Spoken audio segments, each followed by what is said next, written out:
welcome back.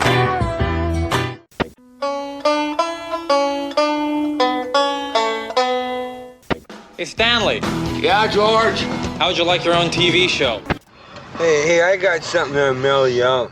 Oh, you be careful now, you hear? Before you go and say something you're going to regret for the rest of your days. Like what? Like the wrong kid died? Oh, no! Hey everybody, welcome to this episode of The Wrong Podcast Died. I'm Brian. And I'm Rod. And on this episode, we have a very special guest, and she looks really excited, so I'm going to let her go and say her name. And I would usually introduce the guest, but you look super excited, so go for it. And I'm Alannah Swenka. I'm super excited to be here and talk about this movie, especially. Yeah, Iowa filmmaker extraordinaire. Mm-hmm. Yep, Iowa indie filmmaker and actress, so. So we know you because I've been to Snake Alley Festival of Film in Burlington, Iowa, several years. It kind of launched my podcasting career because I was sitting at a table and from going, it's networking. Oh, yeah. I'm sitting at a table with 5 or 6 other people, and most of them were friends, and they're going around, and one person's from New York, and they're an actor and a filmmaker. One person's a filmmaker and an actor and a podcaster, and then the next person's a writer, and and they get to me, and what do you do? And I said, I just fucking like to watch movies and hang out. So it kind of gave me a little push to, when I come back next time, I'm going to say I've done something other than watch movies and hang out. We're talking about the film you picked from 1986. I'm not even sure you were born then. I was not born in 1986. Yeah. So we are very old, Rod, because we would have been 8 years old when this came out. Going on 8. Labyrinth from Jim Henson and George Lucas. It's not always well. Don't tell me truth hurts, little girl, 'cause it hurts like hell. Yeah, but see, that's what I think this is like 90s kids movie, because this movie was technically considered a flop in 1986 when it was released. So it took a while for... Oh, yeah. And Rod had some pretty cool trivia about the movie that I didn't know, and maybe I have it wrote down. I took my notes last week or 2 weeks ago. So you said it was Jim Henson's last movie, Rod? I believe so. It was his final movie, and he was pretty depressed over it. And due to its failure when originally released, this is the final movie directed by Jim Henson. His son has revealed that the time after Labyrinth release was very difficult for him. And however, it wasn't very long before the flop gained a huge cult following and restoring his faith in his work. So he must have caught on to some of it catching on, the cult following. I mean, it's big now. I mean, people talk about it all the time. Oh, yeah. It had a budget of $25 million. It only made like 12.7. And then it went overseas. And then the UK and Japan and parts of Europe, it made over 34 million. So it made its money back. But he's probably used to his movies making $100,000 or $200,000. 12.7 million domestically when it had that kind of budget to make was, Yeah, and we talk a lot about films need to make at least double their budget until they start making money because of all the press, all of that. So this film would have had to make 50 million before it even started making money, probably. And who knows what they paid David Bowie. Maybe that's in that 25 million, but... Well, let me go into some of the stats on this one. Was rated PG, runtime of 1 hour and 41 minutes. And the starring cast was David Bowie as Jareth, Jennifer Connelly as Sarah. I used to have a crush on her because, Same. She's gorgeous. Yeah. Brian Henson, the son of Jim Henson, did the voice of Hoggle. Frank Oz as the Wise Man. And I think he had some other parts. Cool story about Frank Oz is one of my best friends. His aunt works for Frank Oz as a caretaker or whatever. So it was in San Francisco at the time. But some of the other characters, which like there was Ludo. Ludo? Is that your name?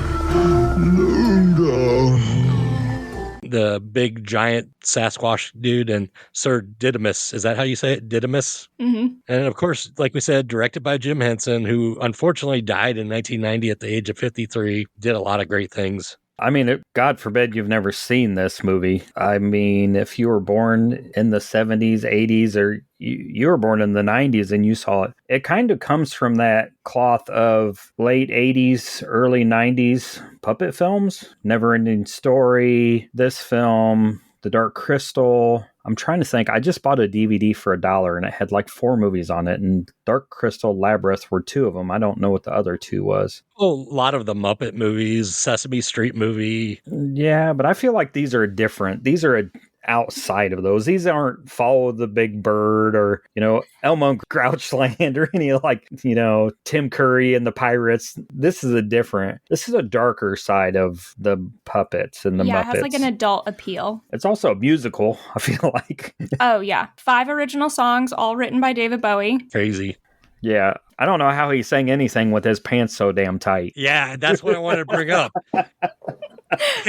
His crotch area is like, I couldn't stop looking at it. Well, what was the deal? Maybe you had a crush on David Bowie too. I don't remember that as a kid. No? Well, you probably weren't looking at it. Oh, the cod piece. Yes. Yeah. The famous cod piece. So I'll give you a little synopsis if you've never seen this film. When 16-year-old Sarah wishes her baby brother away, the Goblin King Jareth grants her wish and spirits the child to his magical labyrinth. Given just 13 hours to solve the maze and rescue her brother, Sarah must navigate a surreal world filled with strange creatures, deceptive paths, and unexpected allies, discovering her own strength along the way. I didn't realize how many people in this labyrinth don't like this guy, the Goblin King, because most of them were like really happy to help her, right? Yeah, he's an oppressive tyrant. Yeah. Well, also they were afraid of him too. So if we're going to ruin the movie, Hoggle is one of the creatures that she comes across. Almost like he was a goblin, but he didn't transform fully. I'm not sure what he is. He poisons her at one point and she forgives him. So one question I had, are all the goblins just babies he's kidnapped? maybe. He's got a lot of kidnapped babies. The little baby is Toby, right? Yeah, yep. And wasn't he saying that he was wanting to turn Toby into a goblin or Yeah, it's like implied, like he'll become one of us. And right. But then I think he was going to give him the name Jareth, which is his name. So I didn't know like what that meant, right? yeah, there's a book that this is based on, right? I've never read that. After rewatching it for this, I was like, I feel like I need to pick that up and see what that source material was. This had a whole different ending they had originally written for this. That was not the ending that made it into the movie, where Sarah like berates Jareth until he becomes a little goblin and then she stomps him. Oh, I like that idea so much better than it being just this weird dream that, is it a dream? Is it not a dream? Yeah, they definitely went for like Jim Henson's own Alice in Wonderland vibe. Well, I guess they used that ending 30 years later in It Chapter 2. Yeah, where the kids all... Where they berate Pennywise and he becomes smaller and smaller. So there's more than one way to make someone small. Make him believe that he is. What? Make it believe that he is. Oh, me, small. In 86, would Nightmare on Elm Street been out already? Yep, 1984. 1984. So I don't know if this is written, but I mean, it's written already, right? And the original film's out, maybe? No. If you're talking about the TV series, that didn't come out till 1990. But it's in that vein of, you have no power over me. Because without fear, Pennywise doesn't have power. Freddy doesn't have power. And neither does Jareth the Goblin King. When she realizes that he doesn't have the power, when she can't remember her lines for whatever play she's doing. And Ambrosius, who's the dog that the other dog rides, is actually her dog. So there was a lot of that, well, this character is this person and this is this person in her life, is the way I took it. So to me, it was a dream. Yeah. So I own this DVD. And so I pulled it out and I realized that this front cover piece had a bunch of weird information in it. And they reference this. There's a quote from Jim Henson that says, "It is all a dream, like Alice's Adventures in Wonderland or Dorothy's in Wizard of Oz. In my own mind, it is. But it's all rather ambiguous. Dream or reality, fantasy or fact. It's whatever you like to make it, whatever it takes you to." So who was Jareth? Her stepmom? Yeah, maybe. Her father? Yeah. I don't feel like either of her parents were overly mean, but you don't get a lot of them in the movie. I mean, I wish maybe you got a little more of the story of their relationship and maybe a little less of the goofy walking through the labyrinth. I mean, there's a lot of time in this labyrinth. Yeah. A lot of walking. It's reminiscent of In a Violent Nature to me. It's a lot of walking. I don't know if you've seen that, but I haven't seen that. It's a lot of walking. That's not what people talk about. To me, it was. I mean, I enjoyed it. I love the Muppets. I love Jim Henson. We went to the Peoria Museum, which is in Illinois, and saw the Jim Henson exhibit. I own several records of the Muppets. My favorite Christmas Carol is the Muppet Christmas Carol. Oh, such a good one. Yeah. My favorite Muppets is Muppet Treasure Island. Yeah. So I've seen that on the big screen here at the theater. They showed it a couple years ago. So I love the Muppets. He also created a world called Fraggle Rock.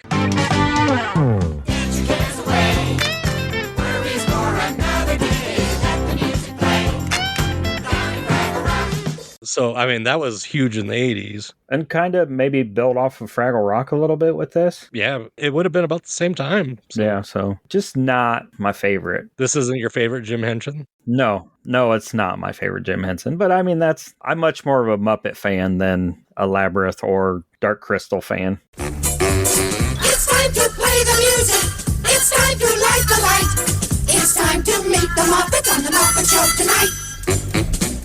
I hadn't seen this movie in a long time. It was probably a good 20 years. So I didn't remember it at first, but I did watch it twice like I usually do. And I mean, yeah, I love the songs with Bowie going off. Was it Magic Dance and... Magic dance, magic dance, magic dance, magic dance. Jump the magic jump. Come on, Rod, do it.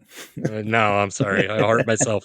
It's really fun. I tried to get Finley, my 7-year-old, to watch it, and I don't even remember what she was doing, but she was busy doing something else. Probably wanting to watch K-pop Demon Hunter for the 50th time this week.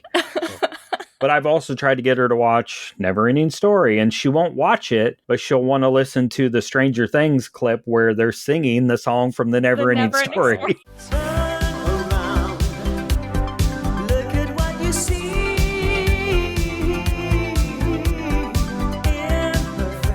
This was one of my favorite movies growing up. I mean, this, I think really informed just kind of my weird way of thinking about things. I mean, the way they use practical effects too. And then music for me all growing up was really important. And I forever was David Bowie's one of my favorite artists. And it was 100% because of this movie. I can see that. I mean, I could see that for a lot of things. I enjoy the music. What I found very interesting, though, is that all the encounters with the different creatures, whether it was the door knockers or what were the head things that kept taking their head off, and then they called them the fiery. Fiery. Hey, lady, where you go with a head like that? Hey, man, I know what we can do. Take off her head. Yeah, let's take your fuck. In the credits or on IMDb, they list them as fiery. And there's so many people who are involved in making just one of those happen. So I watched a documentary on the making of this also. And they were talking about they couldn't decide how they were going to do the puppeteering, because obviously everyone who worked on this was masters of puppeteering. And so for the fiery, they combine sometimes they have the feet attached to the puppeteer, sometimes they're attached to poles, and they change it up so that they can take it apart. And then everyone was in black velvet, covered with a black velvet backdrop, and then they put it back over the top of that. So wow, how crazy would it be to see this film with no green screen, no black velvet, just the people doing the puppeting?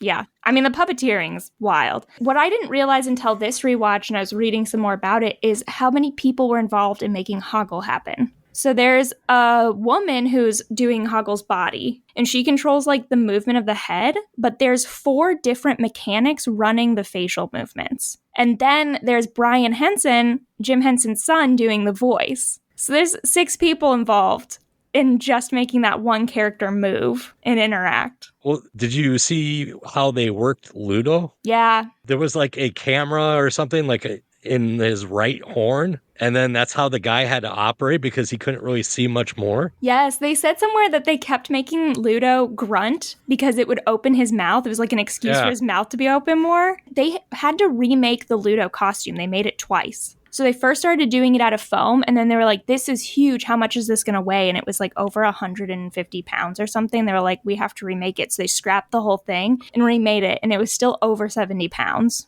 when it was done. Can you imagine being the catering company for these movies? We're going to work on a movie. Was there 10, 12 people in the movie? No, there's 95 people working on each scene.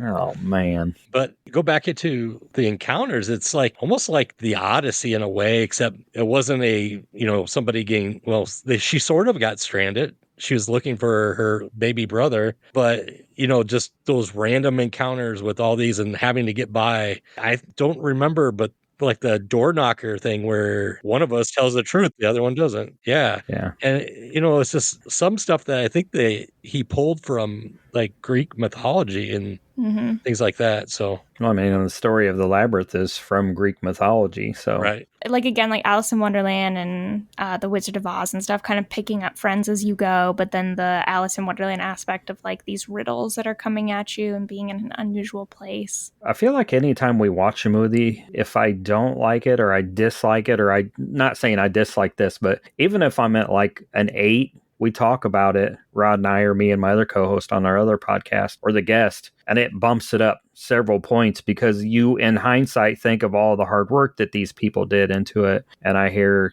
how you feel about it and how Rod feels about it, and it always bumps it up a point. So it's always great to sit and talk with people about movies that I just finished watching it 5 minutes before I sent the link. I always try to get as close to the record time as I can because I'm old, and it kind of keeps it fresh in my mind. Because you said there's 6 people doing the Fireys each? It changes depending on what kind of puppeteering they have, but I think there's usually 4 people, like at the most, behind it, because they'll have somebody, they might have people on the feet or somebody on the body, and then like the head, the arms, like all the limbs can detach so they can operate kind of separately. But I think at one point there's maybe 6 of those on the screen, 5 or 6 of those on the screen with her.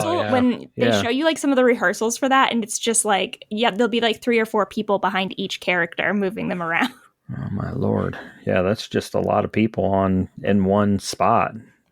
That's maybe 5 minutes of the movie, 10 minutes of the movie. I mean, the closing is the rocks and this whole army of goblins. I can't imagine how many people's in that. And I read for this too. I mean, my DVD copy I probably bought in the early 2000s, so this might have changed. But for the Goblin City, that was the largest ever made panoramic black backcloth, the one that they made to make that Goblin City for that fight. I would imagine it still is, because you would go CGI, right? You wouldn't do that. Yeah, and that's what maybe like it changing now, and you wouldn't. But yeah, that was the largest ever made panoramic backcloth for that Goblin City. Yeah, it makes me sad knowing that this was his last film, and hopefully he had an idea of how people felt about it, and that it got this cult following, that people still love it, that people still, enjoy the music. But it also makes me sad that he was sad because he did so much amazing stuff before this, and so much amazing stuff has happened after he's been gone.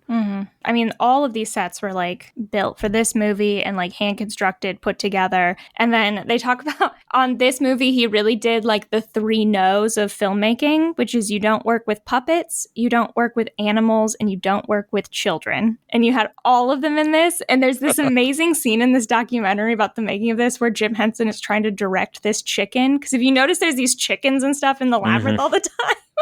And he's trying to get like this one chicken to like do the right thing. And then the chicken jumps up and Jim Henson's like, well, he's not going to be a star today. I remember seeing a chicken when the Magic Dance song is on, and they're zooming out, and David Bowie throws the baby way too far up in the air. And they're zooming out the doorway, and there's just a chicken like up here. Just in the dark, you can just see like a shadow of it. I was like, why is there a chicken there? But yeah, there's chickens like a couple places in the labyrinth. I think there was a vulture at one point in Dance Magic Dance also. Maybe the goblins eat chickens. I don't know. Yeah. Especially with the child actor, too. I read that he was hard to work with because he kept crying all the time. I think Bowie scared him a little bit.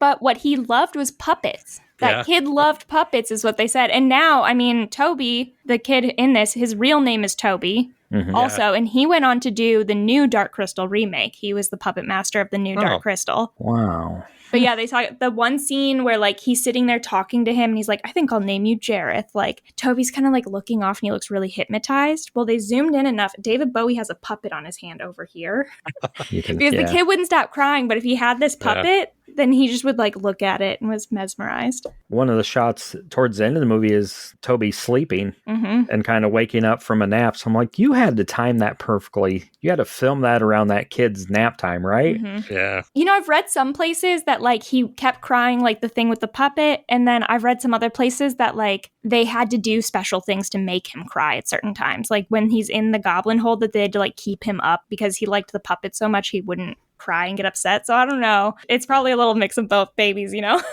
But he's Brian, I don't remember what his last name is, but the guy who did the design work, so like the costume design, all the goblin design and stuff, Toby is his real child. Oh. So yeah, he had like drawn this baby in for like the design work, and he said 6 months later I had a baby, and he kind of looked like that one. So Wow. So they're like, you're hired. We only have 25 million. We'll give you a buck. Some of the other things that I had found out was that this is the first movie that had a CGI animal with the owl. So, I mean, I believe we had seen something. Oh, what was the Alfred Hitchcock movie we covered? Vertigo. Yeah. Where it was the first time that they used some form of computer generated, but this was the first animal computer generated. yeah, first realistic CGI animal in a feature. Right. It's interesting. The other thing was the, what would you call that globe that he kept juggling? It's a crystal. He has crystal balls. They actually had a juggler that was behind Bowie, and he didn't even see what he was doing. He just kept doing it. That's how good this guy was. It's wild to watch him rehearse because he's got that cape on a lot of the time, and this guy is like crouched down doing these juggling. Oh, wow. Yeah. But Jim Henson was a big fan of this juggler's show, and he said it was the closest thing to real magic he had ever seen. And so they brought it on. Now, check this out. Here were some other people that were up for the part. And you've probably seen this. Michael Jackson, Prince, and Mick Jagger. How different would this movie have been if, you know, one of those three would have been in it? Prince, Prince is on the ground humping the labyrinth. God. With that cod piece. Yeah. Yeah. It's just bigger than he is, probably. Yeah, Prince wasn't a very big dude. No. I mean, Michael Jackson did the Wiz. The Wiz, yeah, which I enjoy that. That's fun. It's another musical, kind of on the darker side. So I could see that for him. Who was the other one? Mick Jagger. Mick Jagger. Wow. He had some sci-fi, cop-like movie or something. Yeah, but I don't feel like his voice matches well with this. Well, they let David Bowie write the music. Yeah. So it would have been a totally different thing because they probably would have done a similar thing. And David Bowie said that Jim Henson pretty much let him have a lot of creative freedom in creating what that character was going to say and what it was going to sound like. Don't give your babies away, Rod. Don't wish. Well, I don't have any, so okay. Good thing. Well, I guess it wasn't hers. It was her brother, so. Yeah. I didn't realize till this watch, too, that her stepmother is Barb Leahy from Trailer Park Boys. Ricky, I can't tell you what you've done for me. And I want to settle down. I want to start a family again. Holy fuck, I love licorice. Me too. Yep. I guess the one other thing is that if you look in her room, many of the characters are present in her room. Like Hoggle is in there, Sir Didymus shows up. Then I heard something about Jareth was represented by some kind of little statue or something. Yeah, there's a statue next to her mirror when she's standing there, and he's kind of right there. And then the Fireys are also a handmade kind of doll thing that's in the back. Yeah, and you see a poster for Cats, and I would imagine there's other posters that I didn't notice. Yeah, the MC Escher poster obviously is big for that last scene. And Where the Wild Things Are is a reference to Ludo, because one of the monsters in Where the Wild Things Are is Ludo. Yeah. Nice. A lot of Easter eggs then. And that's also about a bad kid who gets taken the monsters. So well, they should have taken me then. What am I doing here? Lord. You didn't have a sister to wish you away. Oh, well, I had. Yeah, I did. And I'm sure she's to this day probably wants to get rid of me. The Goblin King wasn't in love with her, apparently. No, that was weird too. There was a weird dynamic of older Goblin King in love with this 14-year-old. I guess she's supposed to be 16 in the movie. Well, even still, though, he's probably 200 years old. Yeah. I mean, we let Twilight happen, so. Well, I guess. There's such a sad love deep in your eyes, it kind of held you. I actually went and saw this in concert, so with a live band and the movie playing kind of recently. And it was the first time I had watched it in a while, and I thought, dang, this is the thing that sparked all of that fairy smut where we're all really into that morally gray male character. It's I'm really feeling this is telling me some things about how my other fantasy reading has developed.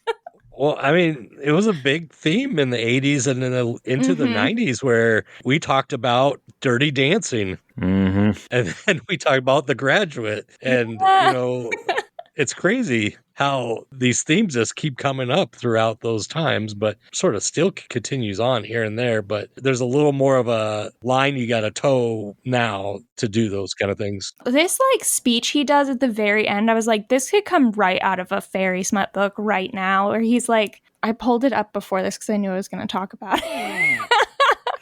He goes, just fear me, love me, do as I say, and I will be your slave. I was like, that's like Zayden's going to say that, right? Yeah. Like somebody.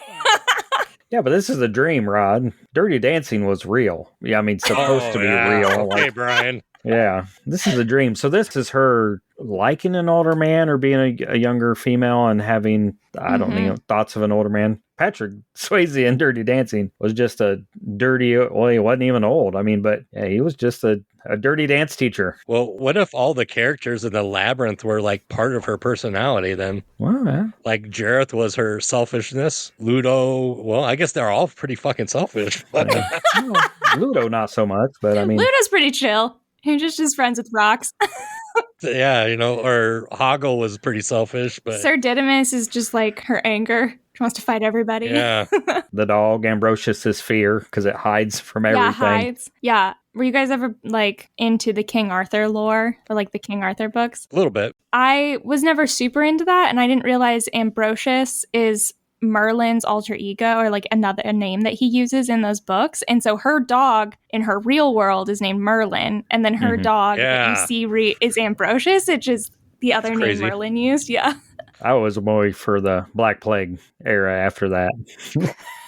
Do we have any more to talk about, or should we go to ratings? I mean, I have some other like weird facts if you want any of that. Oh yeah, go ahead. Like, okay, so in Magic Dance, you hear the baby making noise. Did you know that's David Bowie? Oh yeah. He hired a baby and he didn't like the gurgle noise it made in the studio, so David Bowie re-recorded the baby gurgles. Wow. Okay, there's a big controversy in this movie. You know when she rakes the lipstick on the ground? Yep. And then the thing pops up and yells something? Everyone disagrees about what the goblin says. Do you guys have an opinion? When it flipped the tile? Yeah. Yeah, it flipped the tile several times. I don't know. I never could catch it. Yeah, there's a big disagreement on... Couldn't you just put on your subtitles and see, does it come up? Now they say like the subtitles have something, but people, are like, well, maybe it changes and somebody else wrote those in, or... What did they think it was then? So I think it's your mother is a fraggedy aardvark. I thought it said aardvark, yeah. And so some people think it says aardvark, and some people think it's wogwog. What the hell's a wogwog? Then it's all made up goblin if it's wog. Oh, yeah. I swear it said aardvark, but...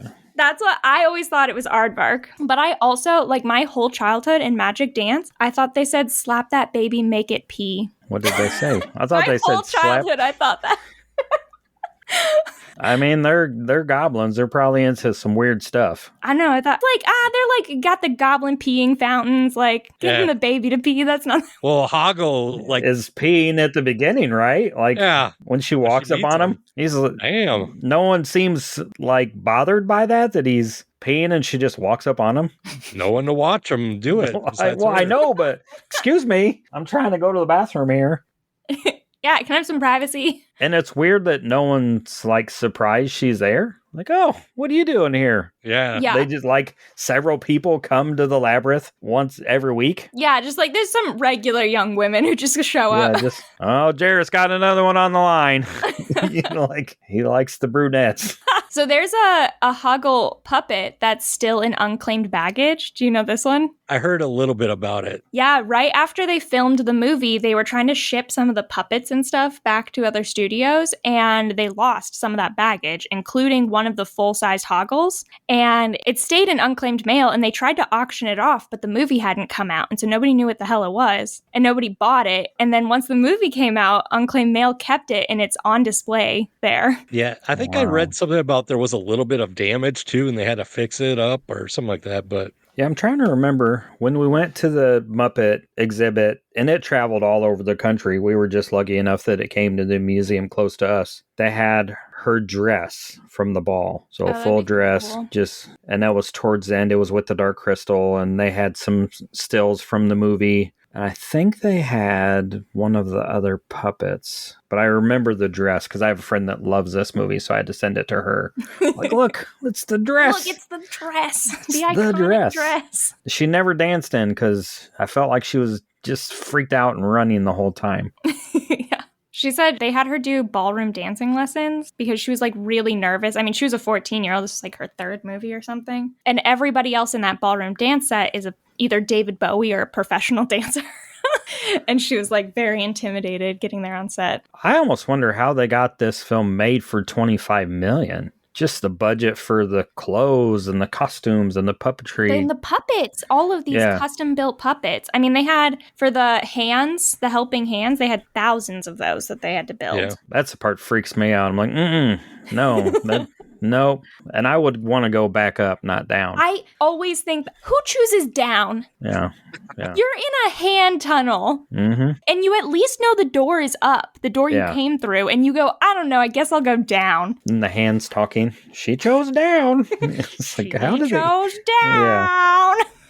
I have a couple of trivia, maybe. The film inspired a manga sequel, officially published by Tokyo Pop in collaboration with Jim Henson Company, centering on Toby's story. I didn't know that. So you'd have to do some digging to find that. And then there was a satirical poster featuring Tom Hiddleston as Jareth that went viral, but was later confirmed as fake. Just people seeing that and are like, oh my God, there's a new Labyrinth. So people went crazy, and then they're like, no, it's not real. But when that happens to an old movie, you know people still love this and still think about this and all of those things. It was nominated for Best Special Effects at the BAFTA Awards, the Saturn Awards for Best Fantasy Film and Best Costumes. And I think it won a Hugo Award for Best Dramatic Presentation. Of course, it's recognized by the American Film Institute as a contender for top 10 fantasy films. I mean, I can't imagine what would be on that list. I should have looked that up, but I would imagine it's classics like Wizard of Oz. And,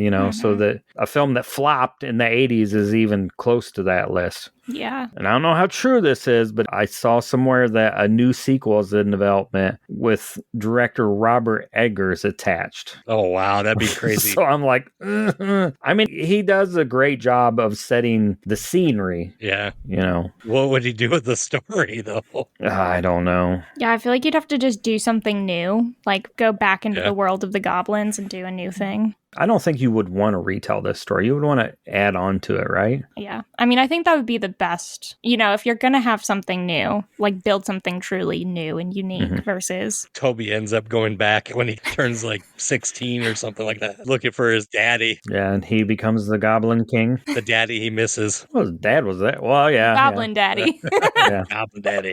And of course, it's ranked as the best 80s movies by Empire, a top fantasy film by Time Out. The Daily Telegraph included this in its top kids movies of all time. I mean, kids would like it because there's, kids and music and puppets and all that stuff, but it's not really a kids movie per se. I watched it as a kid.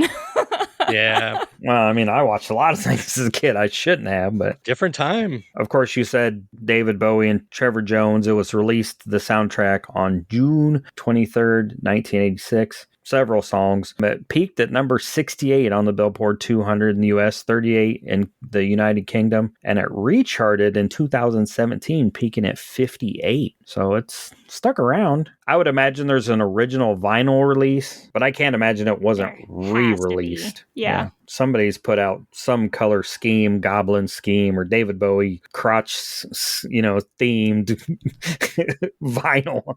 It's coming on its 40th anniversary next year, so who knows what'll happen. What'll come out. Oh, it's going to get a 4K treatment, and then you'll be able to see all the people in the background. Yeah, see all the holes? That's what they said for Magic Dance. They said that set looked like Swiss cheese because it was just like holes everywhere for the goblins. They thought it was going to fall apart.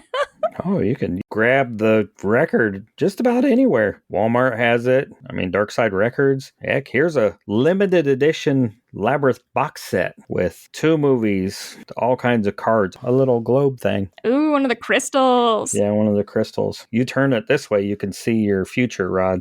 Yeah, right. Pretty dim. And here's Labyrinth Return to Live, which looks like somebody performing the music maybe over the soundtrack. Oh, maybe like in the concert. That's what I saw it with like a live band. Oh, Labyrinth Live at the Frontiers Metal Festival. Okay. Whoa.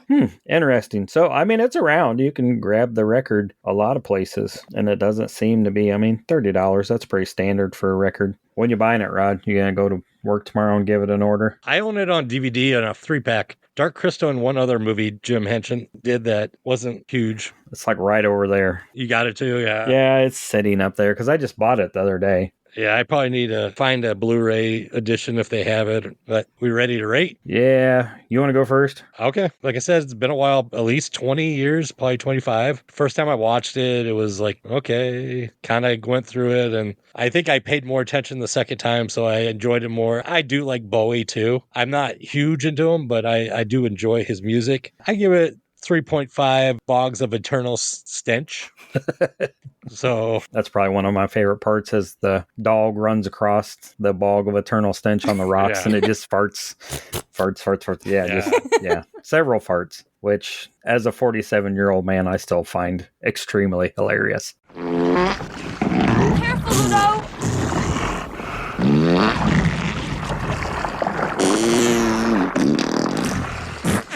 When anybody farts. Fart jokes. They said that bog that they made actually made a lot of those noises while they were filming. You just throw chemicals into it or out in dry ice or... They put something in it to make it... They had like a whole thing in here. So they put stuff in it to make it harden or get like kind of slushy, tacky. And then they would throw different colors of pigment to get that kind of like grayish, weird color. But it has like blues and green, kind of like an oil spill almost. But yeah, they put a thickener in it. It's like a kid's science project. Like you're just a big kid doing all these things, right? Yeah. I'm quitting my job in healthcare. I'm going to go work in the puppet business. Yeah. You can spray glitter on fake spider webs in the forest. Oh, yeah. Yeah. Roll rocks. Somebody had to roll those rocks, right?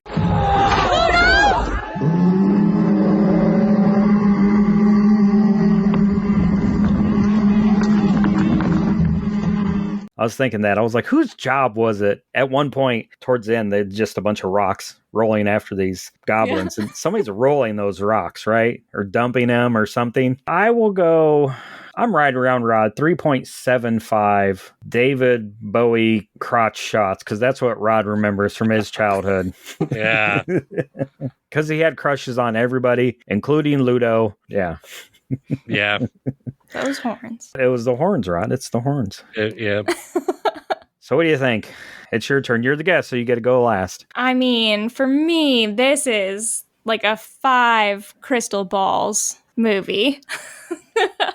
Brings back my childhood. I will sing David Bowie for hours afterwards and make my husband crazy. I'll just run around, do all the lines. Wow. Try to ride the dogs. Yeah, like, try to ride the dogs. All my dogs are dachshunds, so imagine that. Yeah, I mean, part of it's nostalgia, but this is a 5 crystal ball movie for me. Well, it's great when you can have a nostalgia for something and then go back and still enjoy it. Because, I mean, Rod and I've talked about, there's stuff that we loved, and then we go back and watch and we're like, why did I like this so much? Why did I watch Faces of Death 50 times when I was a kid? Like, what am I doing? I do think as like an indie filmmaker, watching a movie this big with this many practical effects is really inspiring too, because nowadays so many people are paying to get, CGI, or they're using like special effects that are not attainable for a really small indie budget. And, I'm doing all of my stuff with practical effects, and then look at what they created with puppets, practical effects, just like thinking about angles and how they could make that happen. I mean, all of the MC Escher end scene within you,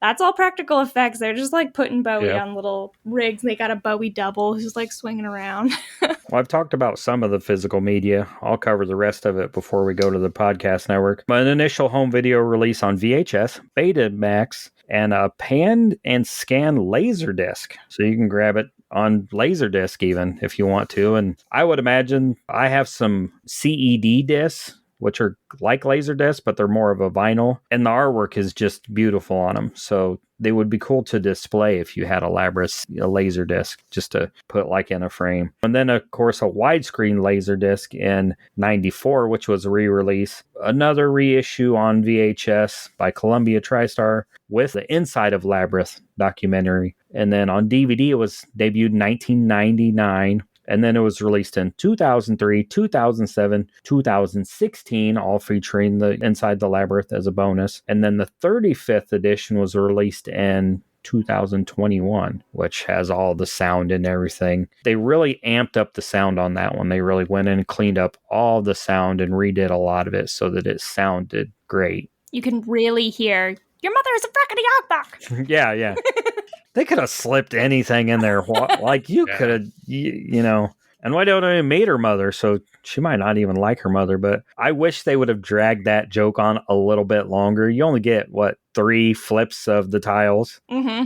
Whatever that little creature is flips. I think at one point it says, somebody's always messing with or writing on the... I was like, I want that to drag out a little bit longer before she notices. I want her to be like halfway through the labyrinth. Hey, what goes on? Pasta bazooka is riding on the fraggedy wonka wonka. Your mother is a fraggedy aardvark. I think we all had fun with it. Yeah. More fun than we have listening to the podcast network. Well, maybe.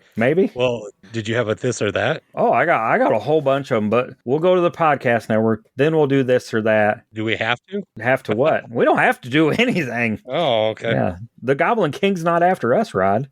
I mean, we both kind of look like big babies, and we kind of both look like goblins, so we'd probably just blend right in, right? I wouldn't even notice we were there. Yeah. So, we'll hear from the podcast network, and then we'll do the this or that. We'll switch things up a little bit, because we're lost in the labyrinth.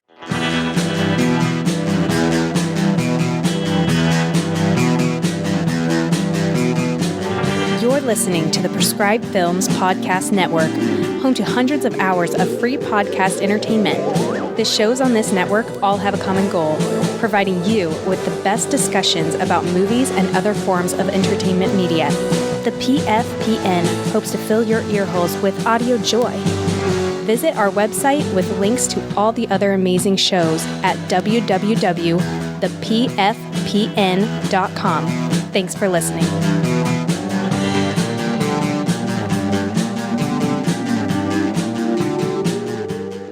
So now that we've been through the labyrinth and we've heard from our podcast network, it's time for this or that.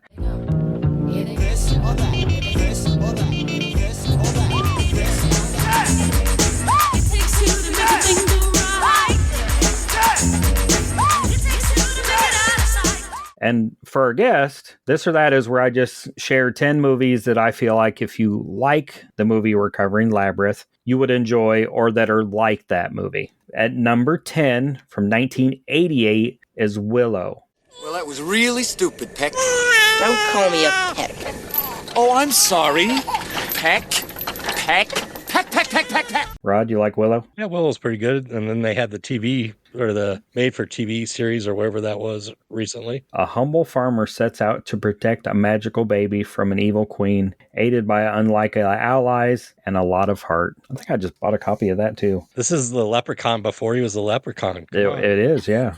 From 2009, Coraline. A curious girl discovers a secret door to an alternate version of her life, but something sinister lurks beneath the surface. You like that one? I've never seen it. You've never seen Coraline? No, we've discussed this before. I got a copy if you want it. Yeah, you guys are going to have to watch that. Yeah. It's another one of those that's supposed to be a kid's movie, but it's super creepy. Have you heard the story about how the book accidentally got published because the publisher's kid was too scared to tell her parents not to publish it? Oh. So Neil Gaiman gave it to the publisher and they were like, we can't publish this as a kid's book. And he was like, no, read it to your kid and see how they like it. And so they started reading it. And the kid was like, yeah, keep reading this to me. And then years later, they were like, yeah, I was just so scared. I needed to know how it ended. And I was too afraid to not know the ending.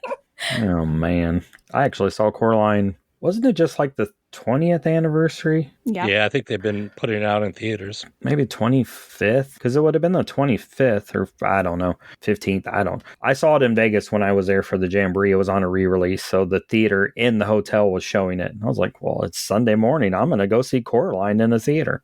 From 1982, The Secret of, is it Nim? Is that how you say that? Mm-hmm. With the little mouse? Yep. A timid field mouse must seek help from mysterious genetically enhanced rats to save her sick child. This is another one. I'm like, this is not a kid movie, but it is a kid movie. It says underrated gem. I don't know that it's underrated or a gem, but it's good. From 2007, Stardust, a young man journeys into a magical kingdom to retrieve a fallen star, only to find it's a living woman with enemies chasing her. You know that one? Never seen it. Oh, that's a fun one. And that's more your time period because it's 2007. So. Mm-hmm. I remember when that came out. Another one this is definitely not a kid's movie. Pan's Labyrinth from 2006. It does have a labyrinth in it, but in 1944, Spain, a young girl escapes the brutality of war by entering a haunting fantasy world ruled by a mysterious faun. That's probably the one that closest resembles this with the creatures and the the dream and the labyrinth, but it's just darker, way darker. I mean, Guillermo del Toro, my hero, my absolute TV hero, which is Doug Jones. Oh yeah, trained as a mime and was from Indianapolis, where I trained as a mime. No, I accidentally took my children when my son, I have a 23-year-old and a 20-year-old, so at the time my son was maybe 7, so my daughter would have been 10. I was like, let's go see Shape of Water. It's just Creature from the Black Lagoon, right? It wasn't. Oh, wow. Nope. Well, we were in the theater. Oh. They let you in. Yeah, they're like, here you go. You want to give us your money, you can go in. From 1985, Return to Oz. Dorothy returns to Oz and finds it in ruins. With new allies, she must battle the Nom King and a head-swapping witch to restore order. I remember this because I think it was part of the Disney thing on Sundays evenings. They'd show movies, and I remember Fairuza Balk. She was Dorothy in that. Is that the one with the kind of the round Tin Man? Where he's kind of, yeah. And the monkey, or not the monkeys, but was that the one with them on wheels? Yeah. From 2005, Mirror Mask. A teenage girl enters a surreal fantasy world filled with living masks and strange creatures as she searches for a new way home. Never heard of it. From 1984, The Never-Ending Story. A lonely boy reads a magical book and becomes part of a fantasy realm threatened by a mysterious force called the Nothing. I think a lot of kids my and Rod's age have a lot of PTSD or trauma from that movie because the horse dies. Yes. Yeah. Yeah, it's still... I'm sorry, can we stop for a moment? Yeah. We need to move on. I mean, we talked earlier, that one got some new life because of Stranger Things. So I think a lot of people... Have you ever looked up the group that sang that song?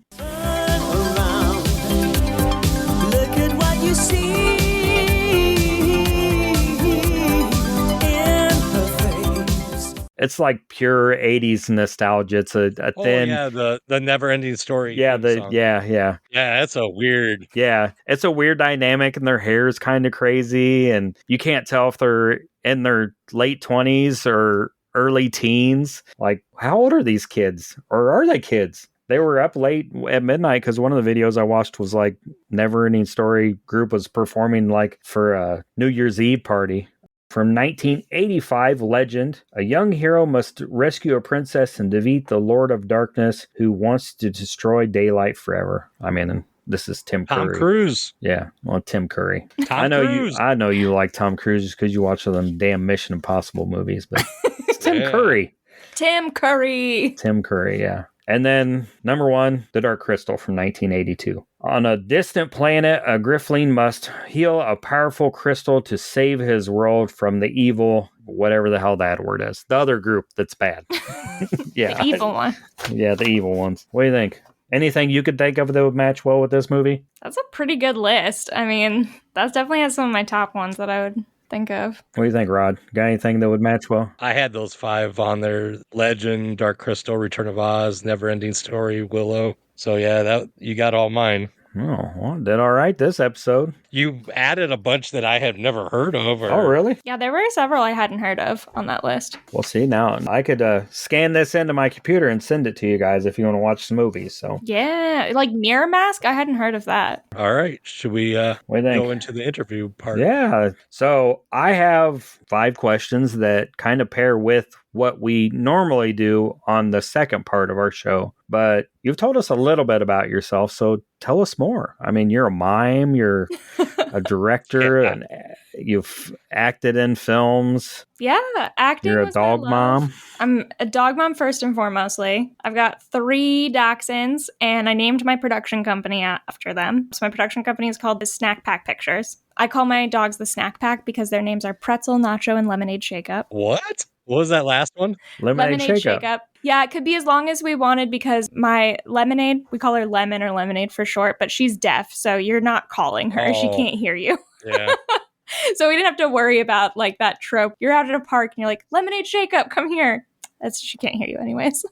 Yeah, but acting was always my first passion, so I went to school for that. I went to Butler University in Indianapolis. I studied theater there, movement theater, devised theater. My specialty was in movement theater with non-traditional partnering and mime. I also spent several months in Russia studying at the Moscow Art Theater School. So I worked on Stanislavski. I had to learn ballet there, singing, more movement, stage combat. Stage combat in Russia was very intense.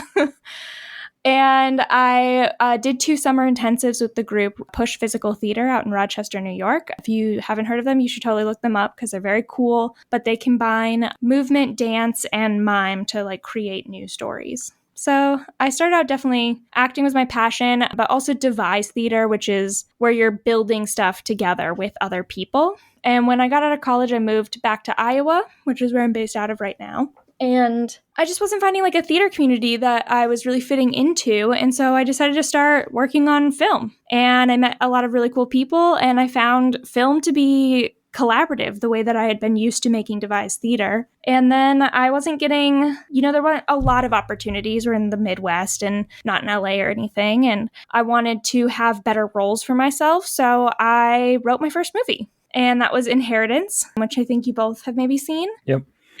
It was in the Halloween-a-Palooza a couple years ago. Yep. Yeah, that was my first film that I wrote, and I produced that. I star in it, and that was a really cool experience, and we're doing some more of that. I think in 2 weeks, we're going to film another horror short, so that should be coming up pretty soon. Nice. And we have another little drama piece that we're also hoping to shoot pretty soon here, too. So, but all of this kind of started from I needed to fulfill myself as an actor, but then also I had found myself in several situations where I found like the sets were just not inclusive. It was a lot of kind of like less safe environments or like misogynistic environments that I wasn't enjoying. And I kind of came to that conclusion that like you have to build the world you want to see. And so especially here in the Midwest, I want to create really safe sets for people to really be creative and create new things and collaborate together. And so far I've had good reviews. So So besides Inheritance, have you directed anything else? So I directed Weed Man, and then I have a series of like little short comedy sketches too that I put out that was called Snack Pack Laugh Tracks. These are really short, like micro shorts under 2 minutes. I directed those, and then the 2 projects that are coming up I'll also be directing. And you also have a website too that you can go to and see many of these. I do, yeah. It's my name. So Alannah Swenka, Alannah is my first name, and Swenk is my last name. And if you search that, you can find my website. And I always post the stuff that I create and also just other stuff that I'm in. So I'm in several other really cool projects just as an actor. Like there's a feature film I did recently called The Drift List, which is a horror film that's premiering in Manchester very soon. And that is a really cool project that everybody should be on the lookout for. So had a few things written here. You were part of Threads of Fate. Oh yeah, I forgot about Threads of Fate. Yeah, that was another short that was part of Halloween-a-Palooza 2 years ago. Yes, I wrote, directed, and starred in Threads of Fate. Yes. And then you had another one, right? Maybe you acted only in this one. Was Sucks to Be Vegan? Yes, I acted in that one. It was you, right? Yep, I'm a vegan vampire, or a vegan who gets turned into a vampire, and I was struggling with my newfound hunger. And I've seen that too. I think I've been a judge for Halloween-a-Palooza. It's my 4th year.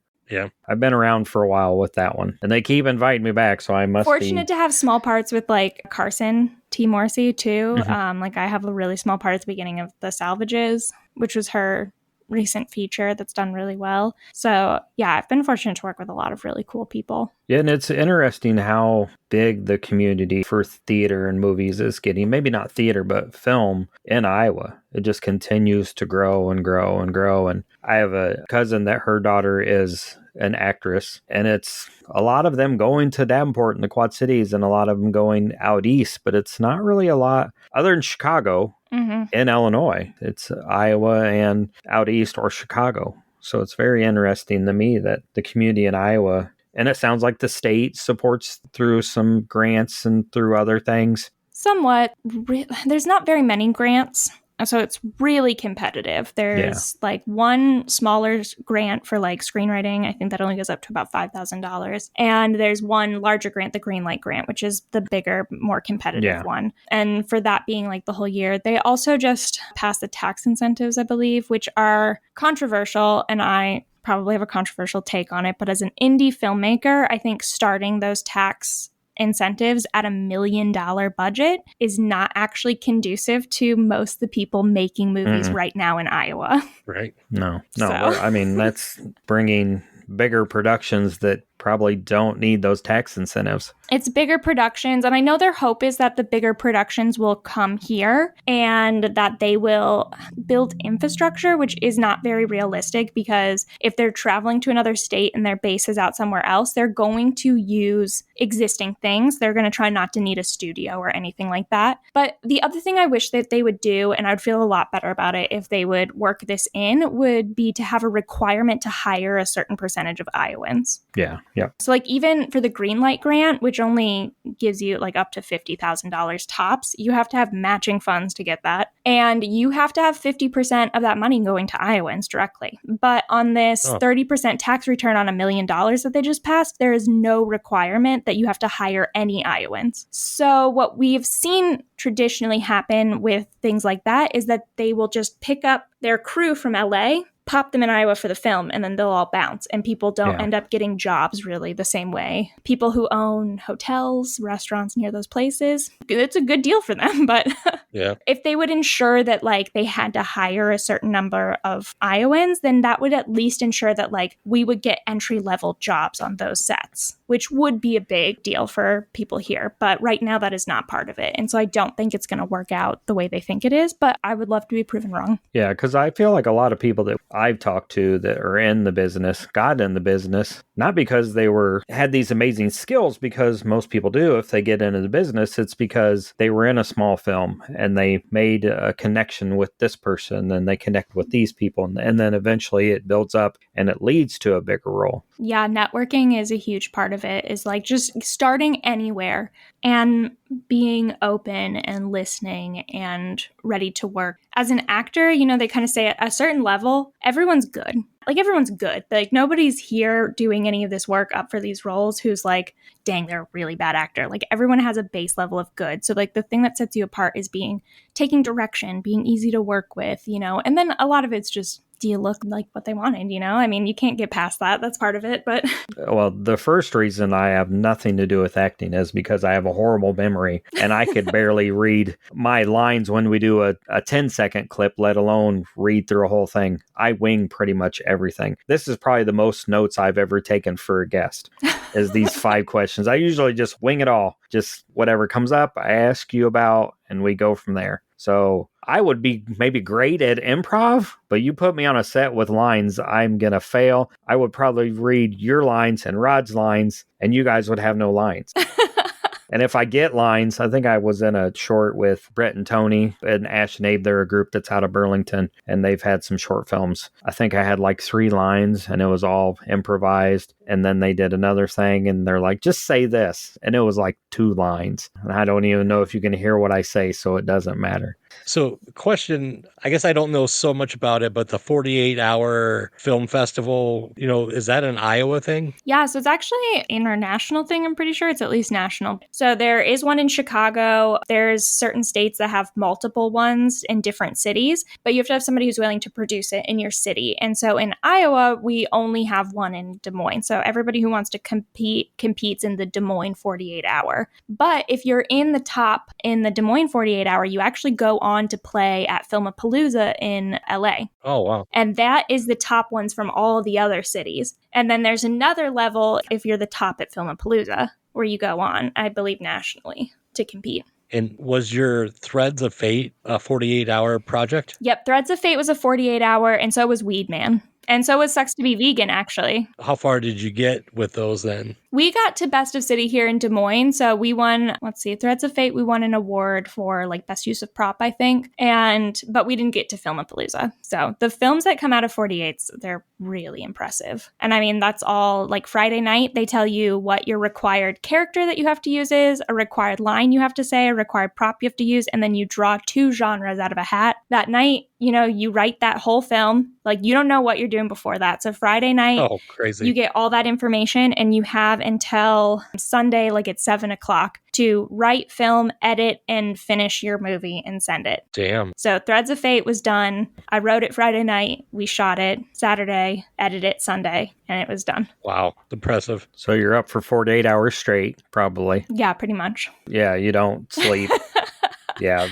And I would imagine some people do really well with that, and some people don't do well at all. Yeah, and I think it's good to like know your strengths, like have your team know what you're really good at and figure out how to pace yourself. I'll say Threads of Fate was my first 48 that I wrote, and I was too ambitious. I had something to prove, and I was like, there's like a big dialogue heavy section, and it was a little too ambitious. We had 3 or 4 locations, which meant company moves, which was a terrible idea. Like, it was so stupid. I mean, we completed it on time. We made it to Best of City, but I learned my lesson from that. In Weed Man, I understood like one location. What is it that we have? I really dialed into how much time I had. And so like Weed Man, everything that was on the paper ended up on the screen. We didn't have to cut for time anything, because you can also only have 7 minutes of film for a 48. And Threads of Fate, we found ourselves cutting down a little bit. Like it got a little too long in places.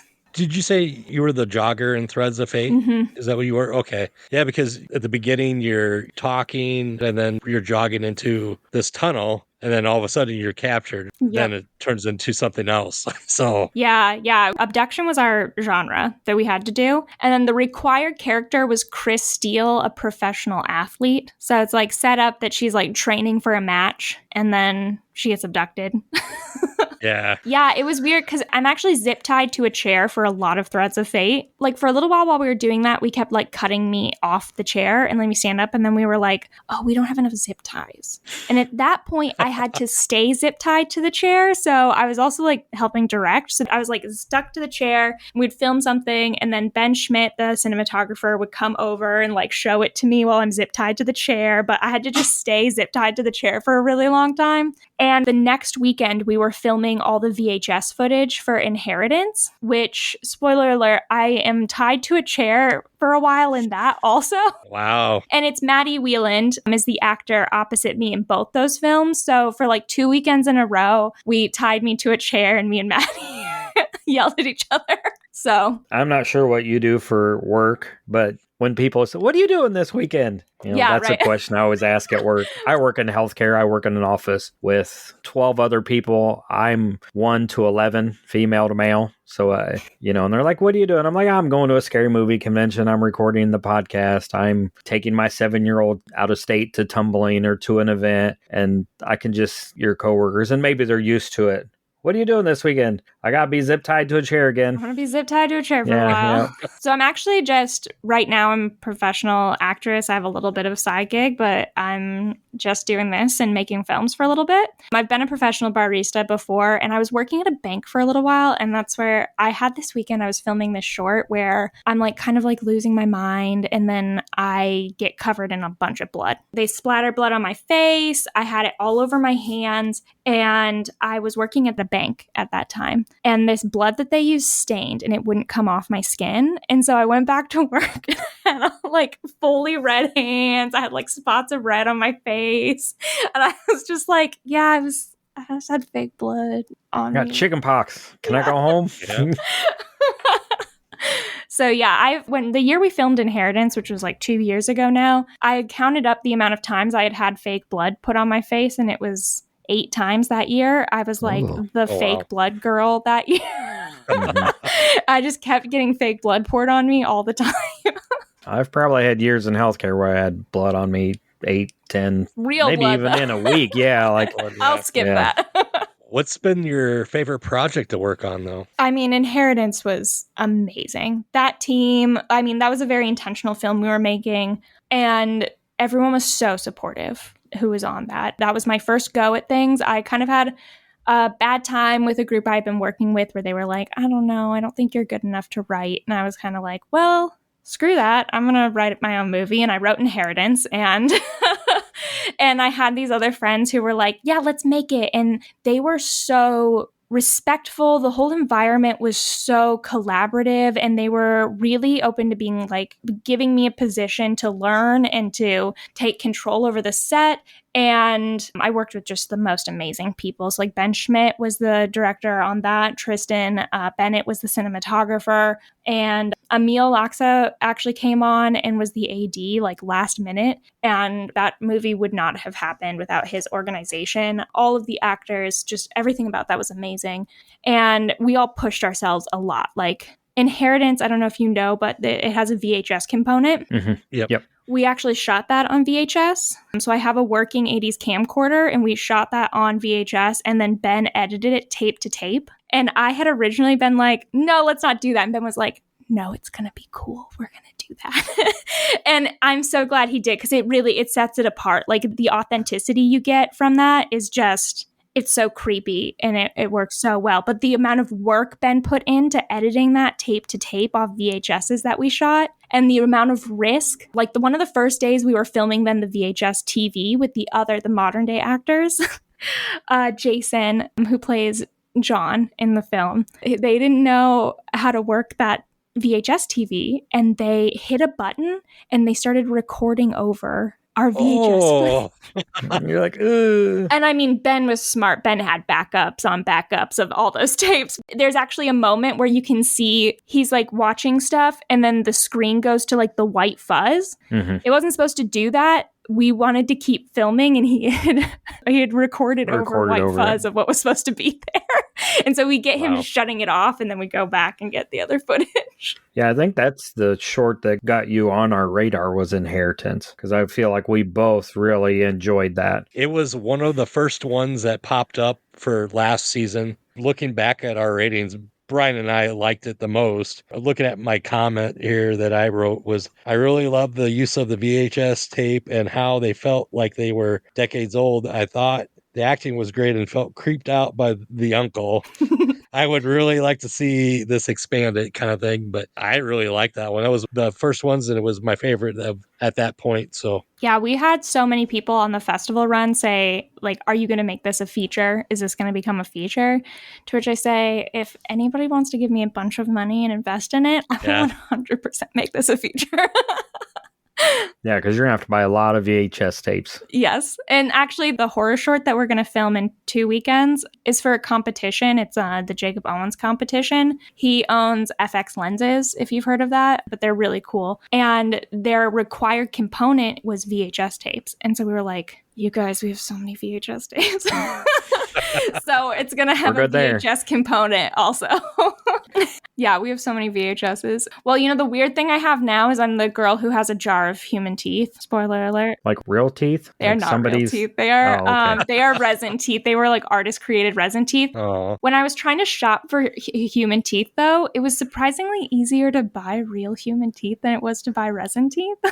Oh, wow. Yeah, I would imagine. That's crazy. But yeah, I bought all these resin teeth. And what was really funny is the person who made the resin teeth, they were, I think, in the UK. They weren't in the United States. So the package had to go through customs when it came here, and they wrote really big on the bag, like fake human teeth. And I knew what day they were getting delivered. I was like tracking it and watching for the mail to come because I like needed these human teeth. And I watched the mail guy come up, and he puts the package in my mailbox, and I'm like, oh, great, that's it. And then he kind of starts driving away, and then I watch him back up and open my mailbox again and pull out the package and read it and then put it back. And I was like, and I didn't know it said fake human teeth on the front, but he must have been like, what on earth? Freaked them out. What are these weirdos up to? What do you think? Should we get to the questions for the guest? Yeah. So first question, I'll start at the top and go to the bottom. What is your favorite film of all time? Oh, This is such a Yeah, hard yeah. question. I mean, we're a film podcast, a pop culture podcast, so I'll give you 2. How's that? Oh no. Or top 3. Is that even harder? So hard. I mean, Labyrinth is one of those films that I find foundational for me, which is why I picked it. And then I have like comedy films that I like come back to and watch a lot, which I feel like I'm about to be really embarrassed that I'm going to say this, but like I watch the new Baywatch remake movie like all the time. I think this movie is so funny. I think Dwayne The Rock Johnson and Zac Efron are so funny. And I actually think they like really flipped the script on Baywatch in like a really interesting way. Like, this is Baywatch. This is slow motion women in bikinis running, right? This is a rated R movie. You never see a pair of boobs ever in this movie, but you do see 2 penises, which is Wow. like, that flips I haven't the script. seen it. I haven't seen it either. Yeah. a lot of agency. Like, they have all the agency. Like, it's not men chasing after these women. It's like the women are like always in charge and the men are kind of like the big beefcakes. It really flips the script on what you think of Baywatch. I think this movie is very funny, and I know most people do not like this movie. But yeah, Labyrinth. And then I mean, I don't know if it helps, but I have 2 lists. I keep my regular movies in one list and my scary movies in another list. you know, the other movie I almost suggested for us to watch was The Killing of a Sacred Deer. If you haven't seen that. I have with not. De Niro, right? Or no, Bill, you're talking about the one with Nicole Kidman? Yes. Okay. Yep. I'm thinking of The Deer Hunter. Yeah, it's really slow burn and it uses space in an interesting way. And it was actually a movie that we talked about a lot when we were making Inheritance, for just like how they were like using space and to build tension and using silence to build tension.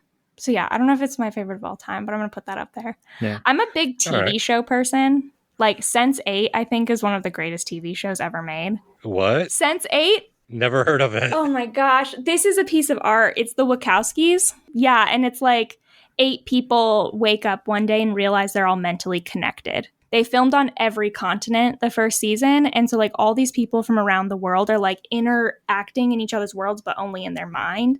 And the movement work that's created in this is just like amazing. Like, I think Sense8 is one of like the most amazing pieces of art, but it's not a movie, it's a TV show, so it never No, I mean, that's so.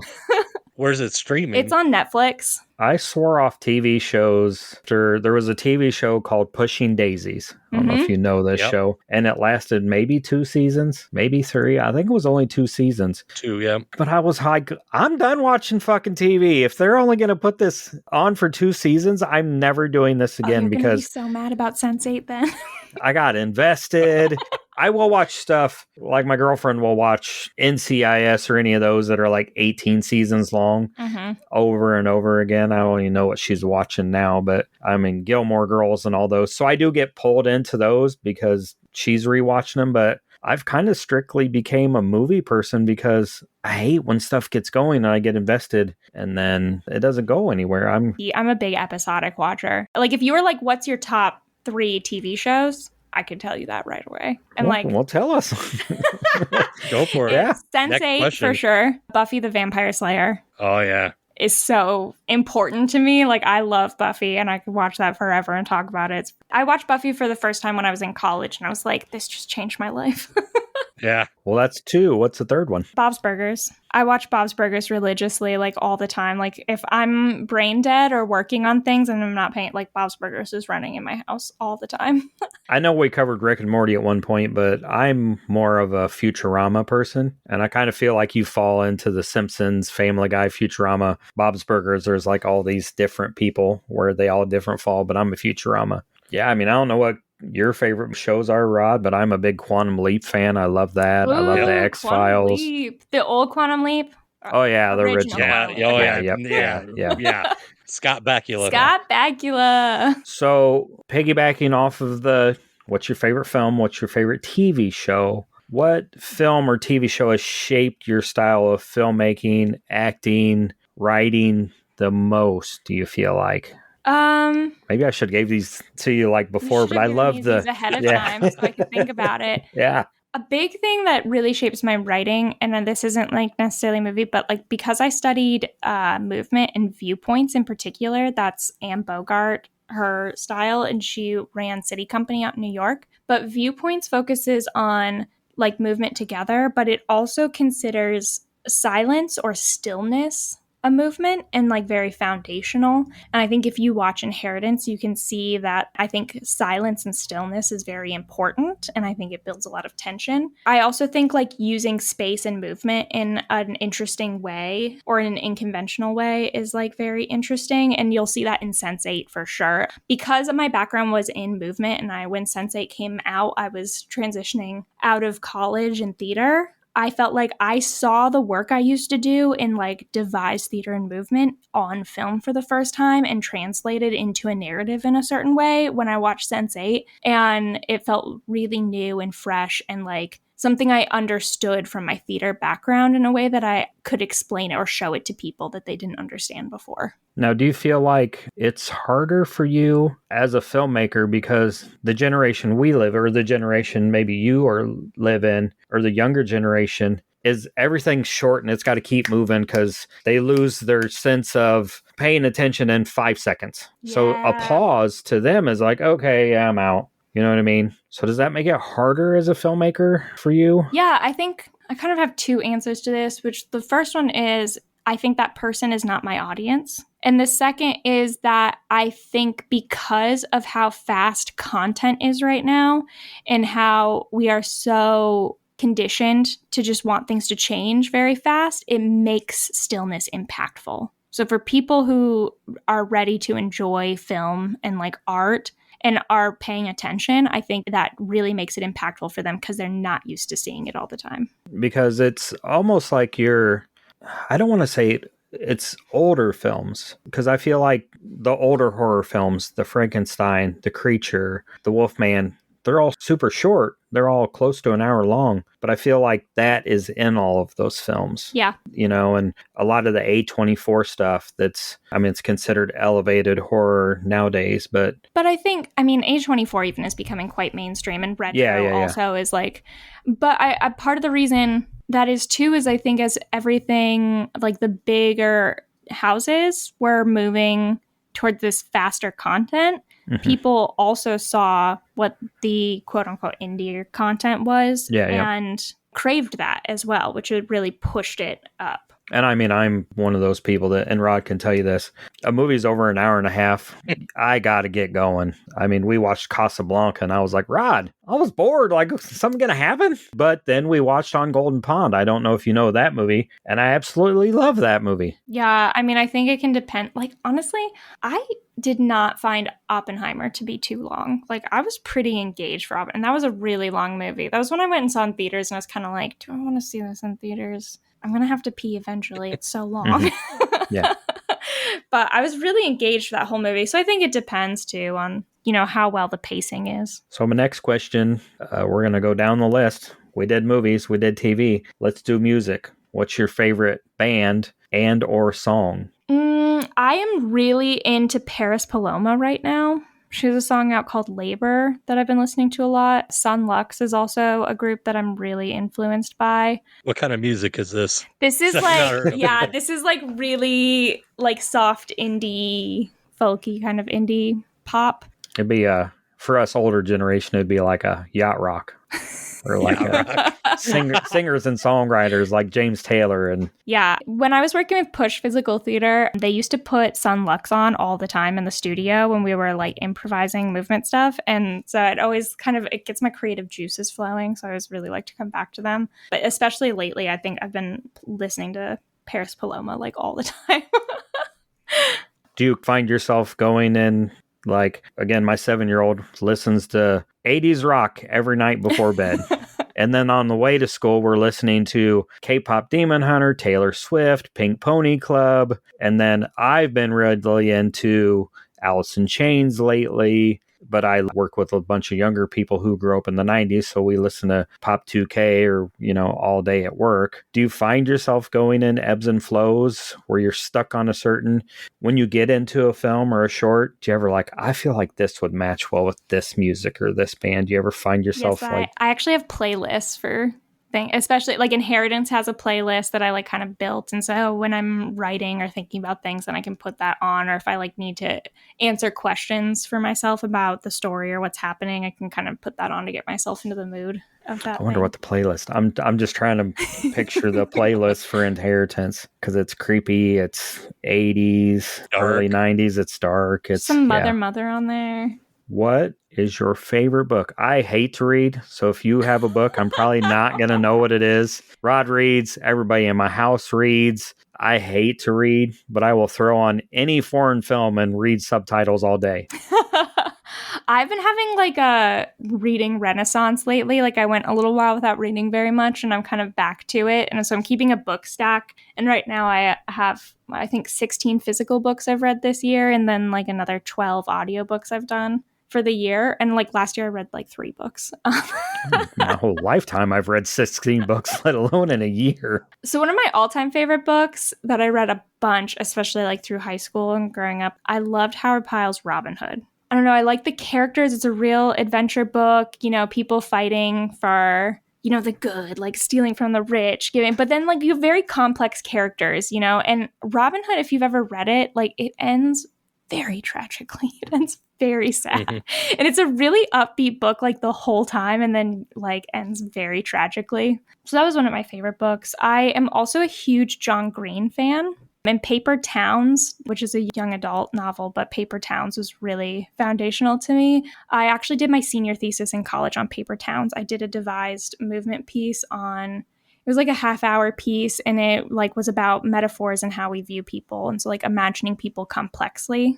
It like takes the idea of the manic pixie dream girl, and then she doesn't live up to that because we can't imagine people and expect them to just be the fantasy. We have to like understand that everyone is complex. And I love turning around the manic pixie dream girl. So like Paper Towns and The Great Gatsby does this also with Daisy Buchanan is like one where like she is like the fantasy woman who doesn't live up to the fantasy because she is a real person. So that's one of my favorite like tropes. Like Daisy Buchanan is one of my dream characters to play.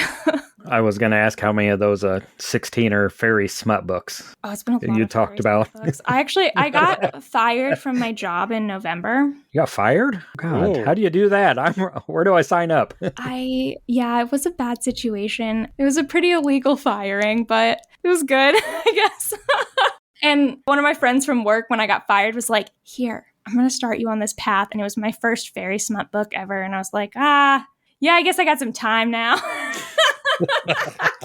I read When Women Were Dragons this year, which was an amazing book just about like the oppression of women and how, but it's in a fantasy setting. So it like takes like the 1950s.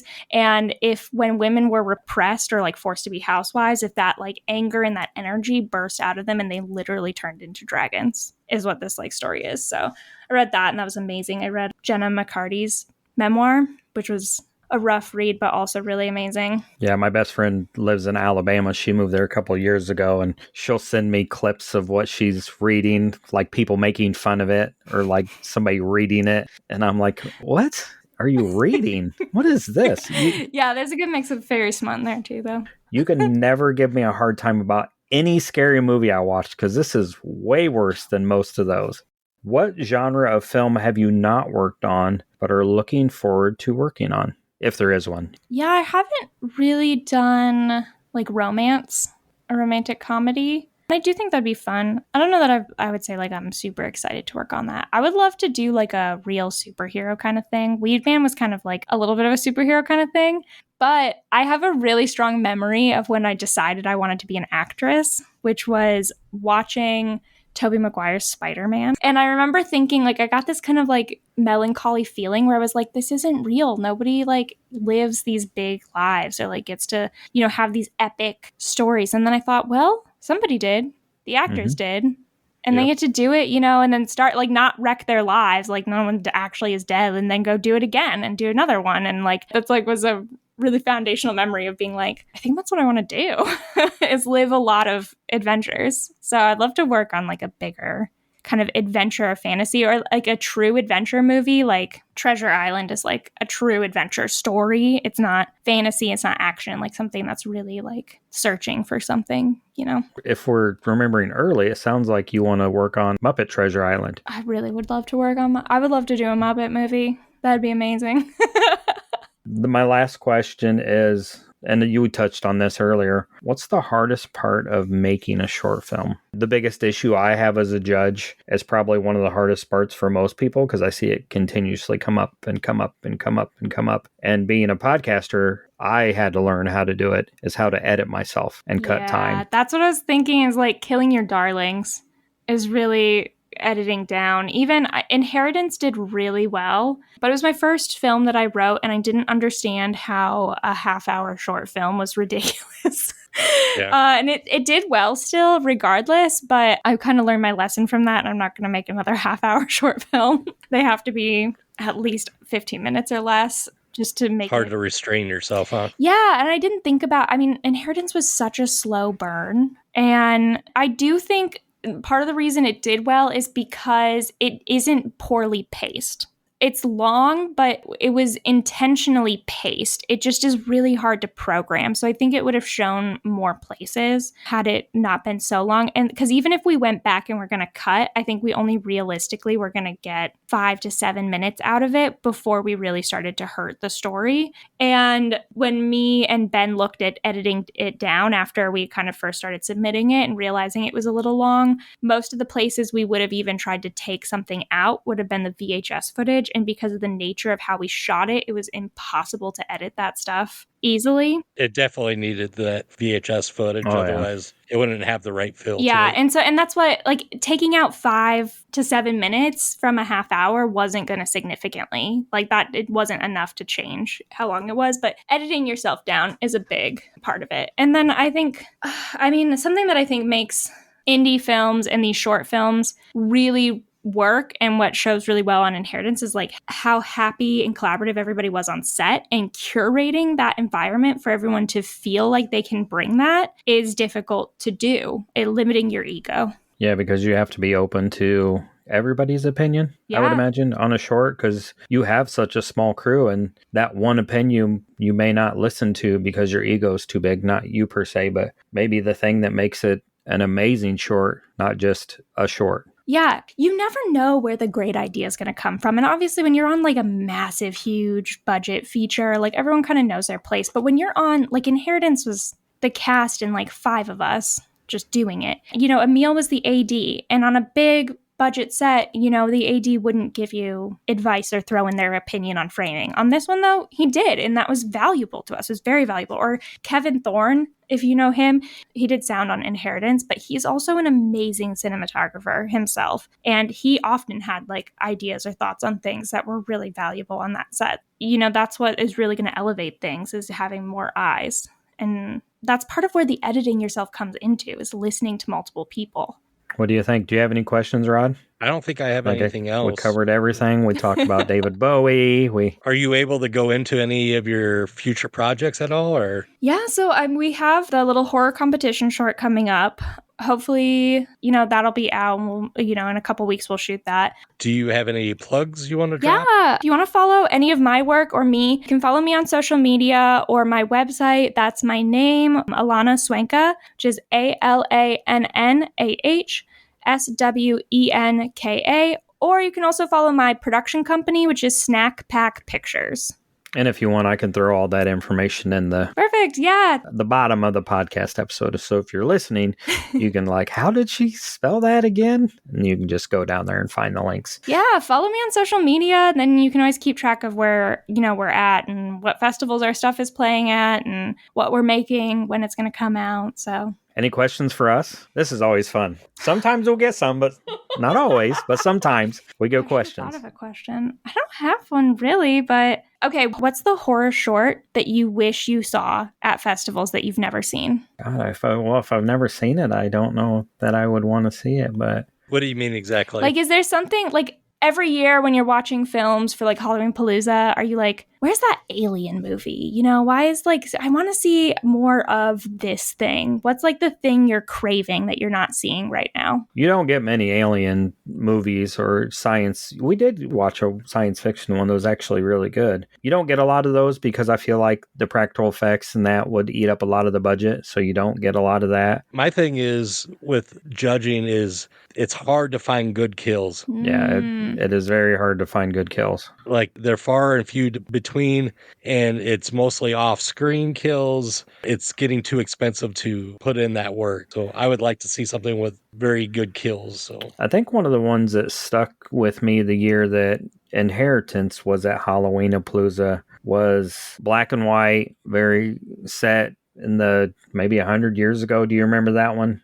Where the girl has to give her parents the cocktail and then puts them to sleep for the winter because there's not enough food. So very stylized. They're like outside buried, right? Mm-hmm. I saw this film that year too. That was very good. I think it won an award there. More along that lines of, because you get slashers, you get Halloween, you get all these tropes all the time. Take me places that I don't normally go. Especially as an older person, I'm not afraid of Freddy or Jason or Michael. Take me places where it's hard because your budget is so limited, but take me places where I'm not scared of what I'm seeing. I'm scared of the thought of it and the trauma. I don't know if you watch a lot of scary films, but one of my favorites this year was Bring Her Back. I haven't seen that. And it's an Australian film, but to me, it wasn't about what was going on in the film. It's about grief and trauma and PTSD and all of these things. I wasn't scared of anything in the film, but leaving the theater, I'm like, how would I deal with that? Like, I felt it and it stuck with me. I don't go to a Friday the 13th or slasher film and I'm not scared of that, you know, because most of the time they're so unrealistic. And I mean, this had parts of it, but the grief and the death and all of those things stick with me. I want more of that. And I kind of felt like Inheritance, maybe it's kind of a slasher or true crime, but you kind of feel that unsettled feeling. And I think that's why a lot of people want to know if it was going to be a feature. Where does it go from there? What does he find out about his uncle? What does he find out about himself? Like, if this is his family, what am I? Yeah, we were definitely like talked a lot about the themes of like inherited family trauma and inheritance and how, you know, you can like, especially like toxic masculinity and how you can pass that down in your family. So I'm glad you picked that up. But yeah, I'm actually really glad I asked this question too. That was good. That was a fun answer. What do you think? I mean, we're going to see again on the road somewhere. I'm down sure. the road. I mean, Rod's around. He's in Iowa. I'm in Illinois. But yeah, we'll be interested to see what you do, because I'm sure it'll come across at Snake Alley. And if any of your stuff gets into the Chicago Horror Film Festival, I've judged for that the last 2 years. Oh, yeah. Inheritance was there that Yeah. year. Yeah. They're a little different because for Halloween-a-Palooza, we see everything. For the Chicago Horror Film Festival, I get like a block of 10 films, and I judge those. Yeah, they had a lot of films playing there. So I'm sure, yeah, they've got a compartmentalized. Yeah, there's no way you could watch everything. It was crazy how many films were playing. Yeah, I'm sure we'll see you. And I don't know if you'll be at Halloween-a-Palooza this year, but we will both be there. We may see you there. Well, yeah, thanks for coming on. Yeah, thank you so much for having me on. It's way longer than our normal episodes. They're like 35, 40 minutes long. But I feel like when you get talking and you get all this insight into what is going on in Iowa and in film and in shorts, I mean,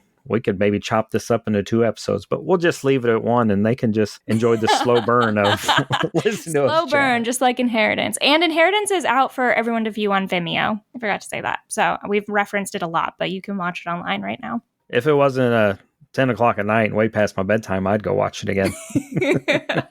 Well, like Rod said, thank you very much. I'm going to play the outro music, and it's December now, kids. We're going to get into some weird Christmas movies after this, right? Yeah. Hell yeah. That marks the end of our broadcast day here at The Wrong Podcast Died. Our transmission is powered by a frequency of 800 watts. We will resume our usual programming in 2 weeks. Until then, we bid you good night.